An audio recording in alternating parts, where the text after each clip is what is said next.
दोस्तों आज इस वीडियो में मैं कंपैरिजन करने वाला हूँ Xbox के हेडफोन्स का और प्लेस्टेशन पल्स 3D हेडफोन्स का। ये दोनों हेडफोन्स अपने कंसोल के सबसे अच्छे हेडफोन्स हैं। Xbox की तरफ से ये आता है और सोनी की तरफ से ये पल्स 3D आता है और दोनों का प्राइस भी लगभग सेम है। तो आइए देखते हैं कि दोनों में क्या क्या फ़र्क है। तो दोस्तों सबसे पहले हम बात करेंगे डिज़ाइन और कंफर्ट की।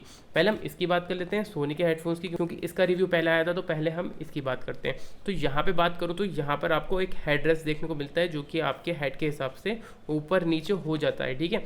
और यहाँ पर आपको कुशन्स देखने को मिलते हैं, लेकिन इस कुशन्स में एक बुरी चीज़ है कि ये पूरे नहीं दबते हैं, ये बस थोड़े से दबते हैं। उसके बाद यहाँ पर इसके बाद ये नहीं दबते हैं, ये मैंने अपने रिव्यू के अंदर भी बात करी थी। तो ये चीज़ इन हेडफोन्स में मुझे थोड़ी सी बुरी लगी है ये, लेकिन जो इसका हेड रेस्ट है वो काफ़ी ज़्यादा सही है कि जब आप इसको पहनते हो तो ये आपके हेड के हिसाब से आराम से एडजस्ट हो जाता है। तो ये चीज़ मुझे बहुत अच्छी लगी है इसके अंदर।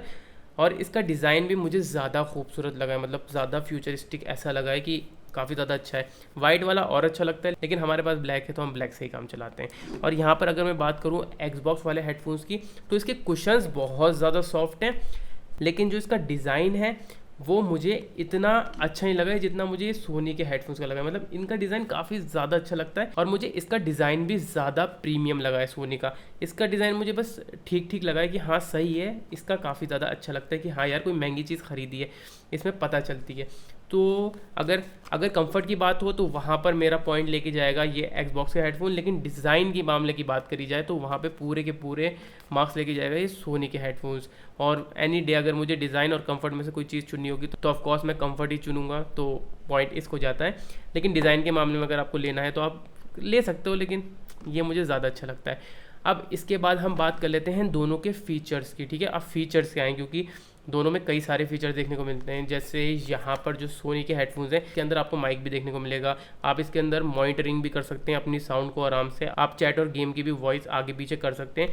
और इसके अंदर आपको 3D ऑडियो देखने को मिलती है, इसमें भी काइंड ऑफ आपको 3D ऑडियो देखने को मिलती है। अब आप उसको डॉल्बी एटमॉस बोलें क्या कुछ भी बोलें, लेकिन दोनों में एक ही जैसा साउंड आपको देखने को मिलती है। लेकिन यहाँ पर फीचर्स के मामले में ये पूरी तरीके से बाजी मार जाता है सोनी के मुकाबले। वो कैसे, मैं भी आपको बताता हूँ। इसमें जितने भी बटन्स हैं ना वो लेफ़्ट साइड में है, ठीक है। तो आपको जैसे ही आप इसमें लगाते हैं अपने कानों में, आपको यहाँ पे ऑन ऑफ का बटन देखने को मिलता है जिसको आप ऑन कर लेते हैं आसानी से। लेकिन उसके अलावा आपको बटन पता नहीं चलता कि ये माइक का है और ये कौन सा बटन है। मतलब आपको देखना पड़ेगा कि यार मेरी वॉल्यूम किससे बढ़ेगी, क्या चीज़ होगी, मतलब थोड़ा सा कन्फ्यूजन होगा। मतलब आप इतनी जल्दी हैबिचुअल नहीं हो पाएंगे इन बटन्स का, क्योंकि लाइन से कई सारे बटन्स हैं, मतलब काफ़ी सारे बटन्स हैं। लेकिन वहीं बात करूं मैं इसकी Xbox की, तो भाई जैसे ही मैं इसको लगाता हूँ तो यहाँ पर कोई ख़ास ज़्यादा बटन्स नहीं है। यहाँ पर एक ऑन ऑफ का बटन है जो मेरे यहाँ पर है, जो कि काफ़ी ज़्यादा बड़ा सा बटन है, तो मेरा हाथ बहुत आराम से पहुँच जाता है। और ये माइक है, माइक का बटन भी बिल्कुल यहाँ पर है, तो ये दो बटन तो बिल्कुल पास में ही है, सिर्फ दो ही बटन है। बाकी जो वॉल्यूम है वो मैं इससे एडजस्ट कर सकता हूँ, जो मैंने आपको बताया था इसके रिव्यू में। और यहाँ से मैं चैट और गेम की वॉल्यूम को भी एडजस्ट कर सकता हूँ। तो ये दो डायल तो मेरा बहुत काम आसान करते हैं, क्योंकि आप volume he bar bar up and down करते हो, माइक तो बार बार ऑन या ऑफ नहीं करते हो। और माइक का बटन भी आप इजीली एक्सेस कर सकते हो, तो ये बहुत अच्छी चीज़ है। तो यहाँ पे फीचर्स तो सेम है, लेकिन ये कन्वीनियंट बहुत है। मतलब इसके मतलब आप डायरेक्टली वॉल्यूम ऐसे ही कर लो, बहुत ही आसान फीचर है। इसमें वो फीचर आपको देखने को नहीं मिलता है सोनी के अंदर। इसमें आपको सारे बटन्स देखने को मिलते हैं, जो कि मैं जब यूज़ करता हूँ तो मुझे परेशान करते हैं कि यार मुझे बटन देखने ही पड़ते हैं अपने हेडफोन्स निकाल के। तो ये चीज़ है। और ये जो है ये डोंगल से कनेक्ट होता है, ये मैंने आपको बताया था कि ये जो PS5 का एक डोंगल आता है, ये आप अपने लैपटॉप में लगाएंगे, कंप्यूटर में लगाएंगे, प्लेस्टेशन में लगाएंगे, किसी से भी लगाएंगे, वो डायरेक्टली ये जैसे ही आप ये लगाएंगे फ़ौरन उसी डिवाइस से कनेक्ट हो जाएगा। तो इजीली आप कनेक्ट कर सकते हैं इससे। लेकिन इसके अंदर एक कमाल का ये फीचर है कि ये दो डिवाइसेस से साइमल्टेनियसली कनेक्ट रह सकता है। मतलब ये आपके Xbox से तो कनेक्ट हर टाइम रहेगा, जैसे ही आप ऑन करोगे वो ऑटोमेटिकली Xbox से कनेक्ट हो जाएगा। लेकिन आप ब्लूटूथ के ज़रिए अपने मोबाइल, अपने का लैपटॉप, अपने कंप्यूटर, किसी से भी आप इसको कनेक्ट कर सकते हैं। तो दो डिवाइसेस से आप इस अपने हेडफोन्स को कनेक्ट कर सकते हैं। फीचर सेम टू सेम है, बस ये दो डिवाइस से साइमल्टेनियसली कनेक्ट रह सकता है, वो सिर्फ एक डिवाइस से रहेगा। और इसमें जितने भी फंक्शंस हैं या बटन्स हैं उसको एक्सेस करना ईजी है, उसमें थोड़ा सा डिफिकल्ट है। और यहाँ पर आपको कोई हेडफोन जैक देखने को नहीं मिलता, इसमें आपको हेडफोन जैक देखने को मिलता है। और USB-C से भी ये चार्ज हो जाता है, और ये भी USB-C से चार्ज भी हो जाता है। और प्ले भी हो जाता है, मतलब आप USB-C से दोनों को चलाना चाहते हैं तो वो भी चल जाएगा। तो ये सारे फीचर्स आपको देखने को मिलते हैं। तो फीचर्स के मामले में मुझे ये ज़्यादा अच्छा लगा है। अब बात कर लेते हैं माइक क्वालिटी की। ये जो माइक देखने को मिलता है, यहाँ पर आपको माइक यहाँ पे देखने को मिलता है, इसमें यहाँ पे इनबिल्ड माइक देखने को मिलता है। तो इनबिल्ड माइक की बात करूँ तो भाई मुझे यहाँ पे सोनी का माइक ज़्यादा अच्छा लगा है।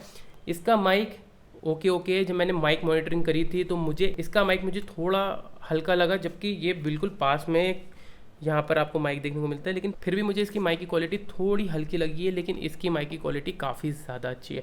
अब हम बात कर लेते हैं साउंड सिग्नेचर के मामले में कि साउंड सिग्नेचर के मामले में कौन सा अच्छा है। तो मुझे दोनों sound signature same to same लगे, ज़्यादा कोई फ़र्क नहीं लगा। बस ये जो Xbox की साइड है वो थोड़ी बेसी साइड है, यहाँ पर बेस आपको थोड़ा ज़्यादा मिलता है। और लेकिन ये अच्छी बात है कि आप Xbox की सेटिंग्स में जाके इसके बेस को या इसकी प्रोफाइल को कैसे भी आप एडजस्ट कर सकते हैं, क्योंकि Xbox में आपको इसका इक्वलाइज़र देखने को मिलता है। इसको आप एडजस्ट इतनी आसानी से नहीं कर सकते, जो आपको साउंड सिग्नेचर मिलता है उसी से आपको काम चलाना पड़ेगा। ज़्यादा कोई इक्वलाइज़र वाली सेटिंग्स देखने को नहीं मिलती हैं, लेकिन दोनों के साउंड सिग्नेचर साउंड बिल्कुल सेम टू सेम है।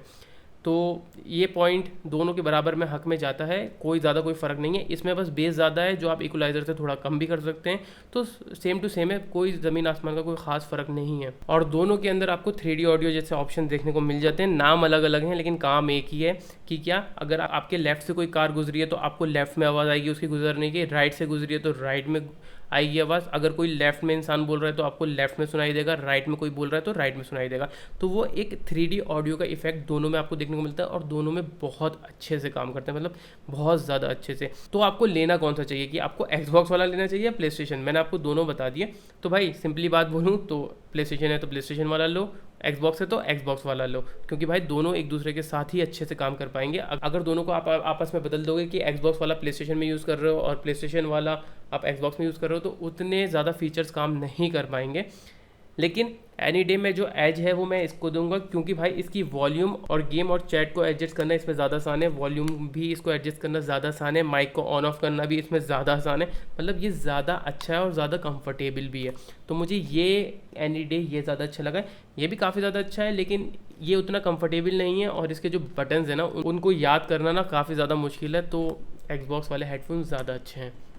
तो दोस्तों ये था इसका रिव्यू। मैंने बता दिया कि मुझे कौन से हेडफोन अच्छे लगे, आपको कौन से अच्छे लगे आप नीचे कमेंट बॉक्स में मुझे बता सकते हैं। अगर आपको वीडियो पसंद आई तो लाइक कीजिए, शेयर कीजिए, कोई भी सवाल हो नीचे कमेंट बॉक्स में तो पूछ सकते हैं। और आपने हमारे चैनल को अब तक सब्सक्राइब नहीं किया तो जल्दी से कीजिए, क्योंकि मैं आपके लिए ऐसी मददगार वीडियोस लाता रहता हूँ। मैं मिलता हूँ आपको अगली वीडियो में, तब तक के लिए spread peace, love and happiness.